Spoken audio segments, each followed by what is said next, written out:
Nakakaloka ang mga chika tungkol kina Kim Chiu at Paolo Avellino pero nakakakilig talaga para sa Kim Pao fans. Imagine may mga chika na kesyo isang taon na ang relasyon ng dalawa na noong May 2024 pa lang ay nagbakasyon na raw ang dalawa na magkasama.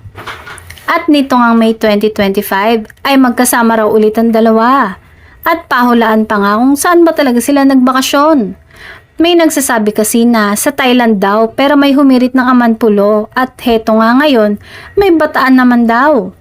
Siyempre, para sa mga tunay na Kim Pao fans ay baliwala na sa kanila kung saan man ang bakasyon na yon. Dahil mas mahalaga sa kanila na malaman na magkasama ang dalawa. At heto pa, may mga chika rin na kesyo baka sa 2026 ay posibleng magpakasal na sila. Na kailangan lang daw may tapusin na commitment si Kim sa mga ini-endorse niya this year. Well, kung paniniwalaan ng mga chikang ito at kung may katotohanan talaga ang mga kwentong ito, siguradong magbubuni talaga ang mga Kim Pao fans ngayon pa lang. But again, chika lang naman ito at mas maganda pa rin na sa bibig mismo ni Kim at Paolo maririnig ang katotohanan.